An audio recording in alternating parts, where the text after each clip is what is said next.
కూటమి ప్రభుత్వం అధికారంలోకి వచ్చిన ముందు ఇచ్చిన ఏవైతే ఎన్నికల హామీలున్నాయో, అందులో సూపర్ 6 హామీలు ఏవైతే ఉన్నాయో, అవి ఒక్కొక్కటిగా అమలు చేసుకుంటూ రావడం జరుగుతుంది. అయితే రేపు ఆగస్టు 15వ తారీఖున మహిళలకి రాష్ట్ర వ్యాప్తంగా ఉచిత బస్సు అనే ప్రయాణ సదుపాయాన్ని కల్పిస్తామని చెప్పి ముఖ్యమంత్రి చంద్రబాబు నాయుడు గారు ఆల్రెడీ గతంలో చెప్పడం జరిగింది. అయితే ఇప్పుడు దాని మీద కీలక ఆదేశాలైతే ముఖ్యమంత్రి చంద్రబాబు నాయుడు గారు రీసెంట్‌గా ఒక బహిరంగ సభ వేదికగా ఆయన ఒక ప్రెస్ మీట్‌లో మాట్లాడుతూ చాలా క్లియర్ కట్‌గా తెలియచేయడం జరిగింది. ఇప్పటికే కూడా ఈ ఉచిత బస్సు గురించి పక్క రాష్ట్రాలైన కర్ణాటక, తెలంగాణ రాష్ట్రాల్లో ఏదైతే ఉచిత బస్సు అనే ప్రయాణం ఉందో, దానివల్ల ఎంతమందికి ప్రయోజనం ఉంది, ఎంతమందికి నష్టం ఉంది, ప్రభుత్వానికి ఎంత నష్టం వస్తుంది, ఎన్ని రకాల ఇబ్బందులు ఉన్నాయి, దాన్ని ఏ విధంగా సరిచేయాలి అనే దాని మీద ఆలోచించి ఒక కమిటీ వేసి కొంతమంది అధికారుల్ని, మంత్రుల్ని కూడా పంపించి వాళ్ళ ద్వారా స్వయంగా అక్కడ ఏం జరుగుతుందని తెలుసుకున్నారు.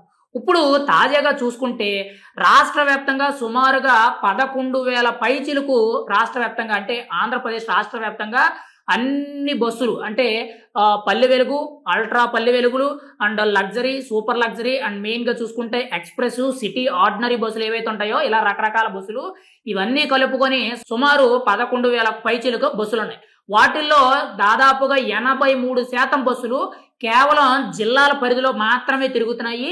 మిగిలిన 15% బస్సులు ఏవైతే ఉన్నాయో అవి ఇతర రాష్ట్రాలకి, ఇతర జిల్లాలకైతే వెళ్ళడం జరుగుతుంది. అంటే మీకు ఉదాహరణకు చూసుకుంటే ఇప్పుడు జిల్లాల పరిధిలో అంటే ముఖ్యంగా గతంలో విజయవాడ ఉంది. విజయవాడ అంటే కృష్ణా జిల్లా.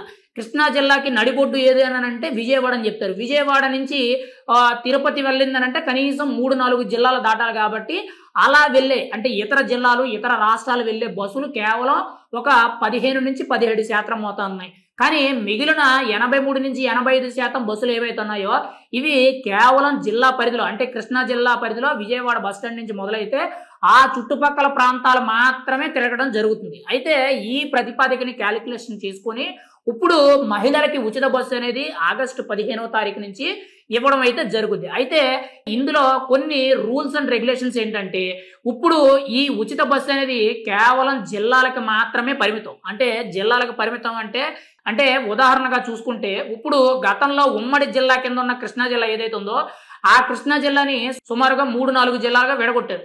అలా చిన్న చిన్న జిల్లాలు కాకుండా గతంలో ఉమ్మడి జిల్లాలు ఏవైతే ఉన్నాయో అంటే కృష్ణా జిల్లా కానీ, గుంటూరు కానీ, ప్రకాశం కానీ లేదనంటే ఇటువైపు తూర్పు గోదావరి, పశ్చిమ గోదావరి, విశాఖ ఏవైతే గతంలో ఉన్న ఉమ్మడి జిల్లా ఏదైతే ఉందో పెద్ద జిల్లాలు ఏవైతే ఉన్నాయో ఆ జిల్లా పరిధిలో ఎన్ని ఊర్లు అయితే ఉంటాయో అన్ని ఊర్ల వరకు కూడా ఈ బస్సు ప్రయాణాలు అనేవి ఉచితం అనేది మహిళలకి కల్పించడం అయితే జరుగుతుంది. కానీ రాష్ట్రాలు దాటి వెళ్ళిపోతాం లేదంటే 3-4 జిల్లాలు దాటి వెళ్ళిపోతాం అంటే ఉదాహరణకు మీకు చూసుకుంటే వైజాగ్ నుంచి విజయవాడ రావడం లేకపోతే విజయవాడ నుంచి తిరుపతి వెళ్ళడం ఏవైతే ఉంటాయో వీటికి వాళ్ళు ఫుల్ స్టాప్ పెట్టడం జరిగింది. కేవలం వాళ్ళు డైలీ వైజ్గా అంటే ఇప్పుడు మనకి ఉదాహరణగా చూసుకుంటే ఒక ఉద్యోగం చేసే మహిళ ఎవరైతే ఉన్నారో కాకినాడ నుంచి సుమారు పిఠాపురం వెళ్ళవలసిన పరిస్థితి వస్తే డైలీ పిఠాపురం వరకు ఓకే, లేదనంటే తుని వరకు వెళ్ళవలసి వచ్చినా ఓకే, లేదనంటే అన్నవరం వరకు వెళ్ళవలసి వచ్చినా ఓకే. కానీ విశాఖ వెళ్తామని అంటే కుదరదు. ఎందుకంటే అక్కడ జిల్లా బోర్డర్ మారుతుంది కాబట్టి అలా కుదరదు. కేవలం తూర్పుగోదావరి జిల్లా పరిధిలో ఏవైతే ఊర్లు ఉన్నాయో అక్కడికి అంటే 30 కిలోమీటర్లు, 40 కిలోమీటర్లు, 70 కిలోమీటర్ల పరిధి ఏదైతే ఉందో ఆ పరిధి వరకు కూడా ఇది ఉపయోగించడం అయితే జరుగుతుంది. అయితే ఇందులో నిబంధనమైన ముఖ్యంగా రూల్స్ ఏంటంటే స్థానికంగా ఉండాలి.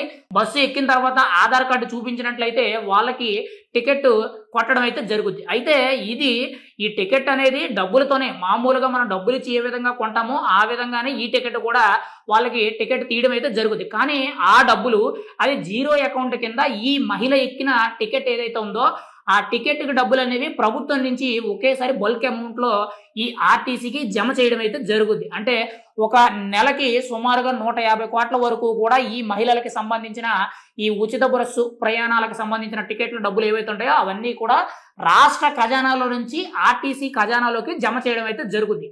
ఇక్కడ ఏది ఏమైనా సరే ఈ ఉచిత బస్సు వల్ల చాలా వరకు కూడా నష్టమే ఉంటుంది. ఎందుకంటే ఇంతమందికి ఉచిత బస్సు ఇవ్వడం వల్ల మనం ఆల్రెడీ తెలంగాణ, బెంగళూరు, కర్ణాటక ప్రాంతాల్లో మనం చాలా క్లియర్ కట్గా చూస్తున్నాం. ఎందుకంటే ఉచిత బస్సు కోసం ఎంత పోకలాడుతున్నారో దానివల్ల ప్రభుత్వానికి ఎంత నష్టం అవుతుందో, కొంతమంది సీట్ల కోసం కొట్టుకోవడం కానీ, ఇరుకు బస్సులు అయిపోవడం ఇలా రకరకాలుగా ఇబ్బందులు అవుతున్నాయి. అయితే ఇప్పుడు ఆంధ్రప్రదేశ్ ప్రభుత్వం అయితే ఇవన్నీ కూడా సరిచేసే విధంగా ముఖ్యంగా బస్సులు కూడా పెంచడం జరిగింది.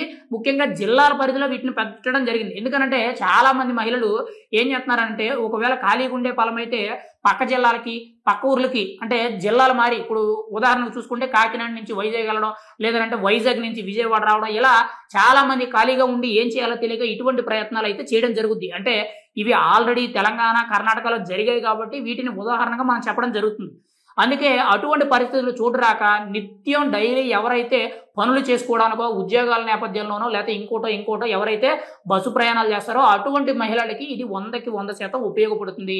కానీ దీని మీద ప్రభుత్వానికి నష్టం ఎక్కువ రాకుండా, ప్రజలకు ఇబ్బంది లేకుండా ఉండే విధంగా చాలా జాగ్రత్తగా, పకడ్బందీగా దీన్ని ప్రభుత్వం అయితే నిర్ణయం తీసుకొని ఆగస్టు 15వ తారీఖున దీన్ని అమల్లోకి తీసుకురావడం అయితే జరుగుతుంది.